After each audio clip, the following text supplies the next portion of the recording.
నెయ్యి కల్తీ లడ్డూలో జరిగింది అన్నటువంటి ఆరోపణల మీద విచారణలో ఇప్పుడు సుబ్బారెడ్డి గారి మాజీ పిఏ అరెస్ట్. అతన్ని విచారించాక మరి సుబ్బారెడ్డి గారికి నోటీస్ ఇస్తారా ఏంటి అన్నటువంటి ఇంతకుముందు టీటీడీ చైర్మన్గా చేశారు కదా, అందులో తప్పేం లేదు, ఆ విచారించడంలో కూడా తప్పేం లేదు. కాకపోతే ఇక్కడ అసలు మిస్ అవుతున్న లాజిక్ ఏంటంటే కల్తీ గురించి యాక్షన్ తీసుకోవడానికి ఏ ఒక్కళ్ళు తప్పు పట్టరు, కానీ ప్రజల మనోభావాలు దెబ్బతిన్నటువంటిది తప్పుడు ప్రచారం చేసినటువంటిది నాడు ఏంటది, అసలు జనం కోరుకున్నది ఏంటి, అది పంది కొవ్వు ఆవు కొవ్వు కలిపారన్నట్టు. దాన్నే సుప్రీంకోర్టు తీవ్రంగా తప్పుపట్టింది. మీరు ఎలా నిర్ధారించారు, ఎవరు చెప్పారు మీకు, ఏ బేసిస్ మీద మాట్లాడుతున్నారు, టెస్ట్ చేశారా, లడ్డూలో కలిపారు అన్నటువంటి లడ్డూని ఏమైనా టెస్ట్ చేశారా అని నిలదీసి సిబిఐ దర్యాప్తుకు ఆదేశించింది.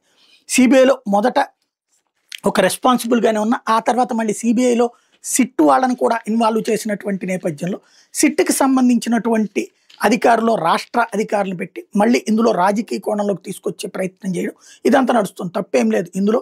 కల్తీ నెయ్యి వరకు దర్యాప్తు చేయడంలో తప్పేం లేదు, అది డాల్డానా లేకపోతే అవి వాడారా లేదా ఇవన్నీ. కానీ అసలు తేలాల్సింది, అసలు వీళ్ళు పట్టించుకోండి ప్రజలందరి మనోభావాలు దెబ్బతిని చివరికి బ్రాహ్మణులు అయితే ప్రాయశ్చిత్త మంత్రాలు కూడా చదువుకున్నారు, ప్రాయశ్చిత్త పూజలు కూడా చేశారు. లడ్డూ తిన్నాం మేము గుడికి వెళ్ళి వచ్చామని చెప్పి. నిజంగా వాళ్ళు కల్తీ అట్లాంటి పంది కొవ్వు ఆవు కొవ్వు కలిసింది కనుక వాళ్ళు అట్లాంటి తినుంటే ఖచ్చితంగా ప్రాయశ్చిత్తం చేసుకోవడం తప్పులేదు. కానీ అలాగా వీళ్ళు ప్రచారం జరిగింది, అది అసలు ఆ దిశగానే దర్యాప్తు చేయట్లేదు ఈ విచారణ కమిటీ.